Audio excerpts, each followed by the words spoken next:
Let's return now to Anna Corrin in Batangas with more on our special week-long series, Eye on the Philippines. Hello again, Anna. You're at this beautiful beach there behind you. Tell us more about the area. It's a beautiful area, Pauline. As I was mentioning a little bit earlier, we are some 3 hours drive south from Manila. It's one of the closest beaches to the capital, but the Philippines is obviously very well known for its beautiful beaches. If you say the Philippines, people instantly think of Boracay, which is a 3-kilometre long island much further south than where we are now. Pristine beaches, you know, powdery white sand. It really is quite stunning. You know, you would think that the tourism industry in this country would be booming, but it just isn't. And I'm going to give you an example. Last year, they received only 4 million tourists in comparison to Thailand, which welcomed more than 20 million visitors. So it really is quite staggering. They're only getting a fraction of the market. Now, why is this happening? Well, years of political instability, corruption, and a lack of proper infrastructure have really turned people away. But with the growth and the transformation that is really underway in this country, there is a real push to get this industry to where it really should be. Well, our Kyung La has a look at how they are trying to achieve this. On the still waters of this inlet in Palawan, tourists cram rowboats to see this underground river, one of the new 7 wonders of nature. This is in the Philippines, a place that this group of Americans is here visiting for work. Maria Lee never expected to enjoy everything, the food, the people, they're just very friendly. An unexpected surprise for these first-time visitors. The lack of recognition about all the Philippines has to offer is the driving force behind this, the country's global tourism campaign. A catchy ad, but there's a problem. The government didn't have a lot of money for a global media blitz. What it did have? The pride of millions of Filipinos. We start with the intent that we want to make the nation into a sales force, okay? And we say, what tools do we give them to go out and sell? We need something open and flexible, tapping into the fact that there are 27 million Filipinos on Facebook. So the It's More Fun campaign hit social media, urging users to fill in the blanks themselves. It's more fun in the Philippines. The smart aleck in me kind of just lit up, and I thought, hey, I could do better.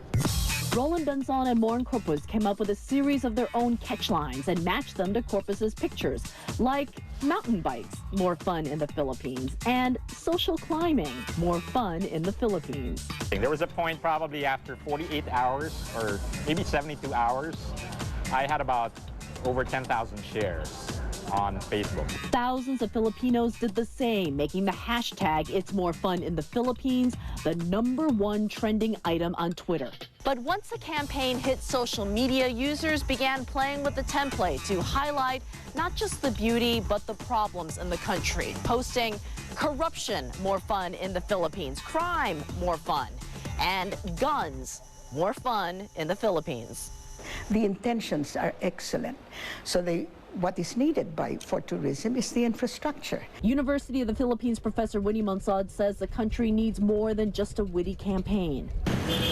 It needs to fix problems like Manila's choking traffic and pollution, as well as safety concerns. The communities themselves must make the country user-friendly. For example, for the taxi drivers, in the airport must be gotten into the project so that they don't try to hold up or to try to exploit the tourists. It's the nature of social media, you can't control it. But the numbers show the global online chatter may be paying off. Tourism numbers are at record levels this year, a trend that the country hopes will continue not just on social media, but in its natural wonders. Kyung La, CNN, Puerto Princesa, Palawan, the Philippines.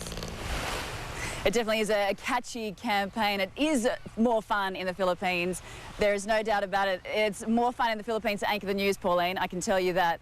As I mentioned, we were talking a little bit earlier about Boracay. It is really the island that puts the Philippines on the map. Well, we caught up with a resort owner from Boracay. His name is Ruben Chu. And we talked to him about what is holding this country back, what is holding this tourism industry back. And this is what he had to say.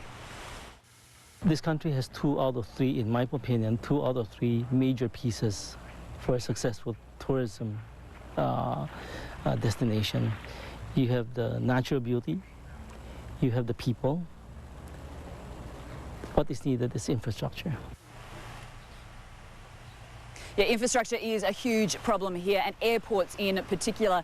In the capital, Manila, they have 3 terminals and they all share about 1 runway. So it really is a huge problem. So is congestion on the road, so is the roads themselves, getting around this country. You know, they have the resorts, they have the people. The service is, you know, is brilliant. It truly is. Everybody here speaks English, so it should really be an international holiday destination. Now, Ruben believes that the Philippines can surpass Thailand. 4 million tourists came here last year, 20 million came to Thailand. But let's hear what he has to say about the rivalry, about the competition. If the Philippines could get its infrastructure in place, airports, roads, power, I see no reason why the Philippines will not catch up with Thailand. If you talk of natural beauty, I think that the Philippines has just as much, if maybe even more, natural beauty. It's definitely healthy to have competition, and the Philippines really is eyeing off China. They see that as a potential market with the way that China is going, the way that China tourists are travelling the world. They think they definitely need to capitalise on that, but, you know, they need to get their infrastructure right. Now, Ruben, he is a resort owner down in Boracay. As I mentioned, it is a 3-kilometre long island. It is pristine, one of the most beautiful places in this region, but it is not without its problems as well. Let's listen to what Ruben had to say about that. Boracay is rated #2 best beach in the world. The quality of sand, I don't think can be rivaled. And so far it's a paradise, but it's a paradise that could very easily blow up if it's not properly organized and developed right now. We're getting close to breaking point. Yes, they do need to build sustainable tourism, ecotourism. That really needs to be the focus in this country. It's all here. There's huge promise, there's huge potential, but they do need to get that infrastructure in order. Pauline. Yes, huge potential. I can see that. And all weekend, you've been identifying some of the challenges that the Philippines faces economically. But you've also shown us that citizens are making great contributions to society, taking the initiative to help the poor people. Tell us more about that.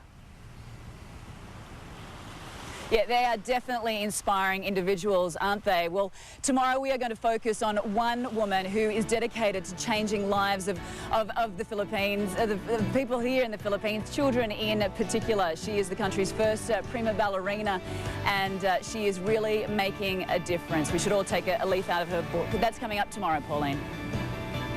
Okay, looking forward to meeting her tomorrow. Thanks so much, Anna Coren, live there on the beach in beautiful Batangas. And that does it for this edition of World Report. Thanks for joining us. I'm Pauline Chu. Anderson Cooper 360 is coming up next.